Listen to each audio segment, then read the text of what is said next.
Main पादुका इथे चिन्मय पादुका म्हणतात. म्हणजे स्वामींनी स्वतः वापरलेल्या चिन्मय पादुका, छाती, दंड, रुद्राक्ष माळ सगळे इथे आहे. जे मोठ्या प्रमाणात तिथेच खाली स्वामींची मूर्ती दिसेल बघा तुम्हाला, स्टेज बघा, त्याच्याखाली स्वामींची मूर्ती आहे, त्याच्याखाली अजून 2 चांदीचे कडाव पादुका आहेत बघा, ते चिन्मय पादुका आहेत. म्हणजे स्वामींनी स्वतः वापरलेले चिन्मय पादुका.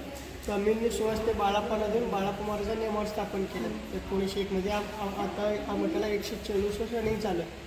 आतमध्ये बघू शकतो तुम्ही, आणि गाभाऱ्यात रेड साईडला तुम्हाला रुद्राक्ष बरोबर दिसेल गणपतीचा तुम्हाला, आणि छाती दंड सगळे त्या आत कोपऱ्यात आहे, साईडला तुम्हाला दिसेल.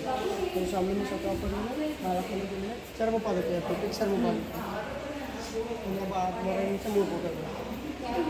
अच्छा, हा बाळाप्पा महाराजांचा मूळ फोटो. आणि बाळाप्पांचं झालं की गुरु गाजरगे गंगाधर महाराज त्यांची समाधी. गंगाधर महाराज झाले की गुरु गाजरगे अक्कलपूरचे गजानन महाराज शिवपूर आतमध्ये फोटो दिसतील बघा. ते फोटो गंगाधर महाराज झाले की गुरु गाजरगे अक्कलपूरचे गजानन, तिथे गजानन महाराजांची समाधी 3 किलोमीटर म्हणजे गुरु मंदिरात सगळं गुरु परंपरा आहे. म्हणून या मंदिरला 3 नाव आहेत. आणि गुरु मंदिर पण म्हणतात, आणि बाळाप्पा मठ पण म्हणतात, आणि चिन्मय पादुका मठ पण म्हणतात. हां, आणि बाळाप्पाने स्वामीसाठी त्यावेळेस बांधून दिलेले 3 पेऱ्यांचा शेरगार म्हणतात. तुम्ही समोर बघू शकता, हा 3 पेऱ्यांचा शेरगार. म्हणजे इथे बाळाप्पा महाराजांनी बसायचे, तिकडे गंगाधर महाराजांनी बसायचे. ते संध्याकाळी 7 वाजता ते 7:45 वाजता शेजारते तिथे स्वामींना उपकार चिन्हितपासून निद्रिस्थान करतात, म्हणजे जाळीवर बांधतात. समोर फोटोमध्ये बघू शकता. आज पण 7:45 असेल का? आज पण 7:45 असेल संध्याकाळी. अच्छा, म्हणजे संध्याकाळी 7:45 पौर्णिमा आरती असते, आपली 7 आरती असते. 7:45 वाजता शेजार स्वामींना उपकार चिन्हित बघू शकतो.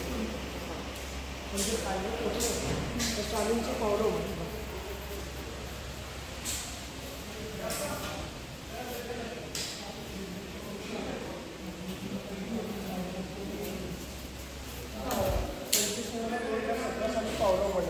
पावलं म्हणजे मंदिर रिनोव्हेशन करणार. रिनोव्हेशन म्हणजे जुना फरशा काढून नवीन स्टाईल फरशा किंवा मार्बल किंवा ग्रेनाइट टाकणार होते.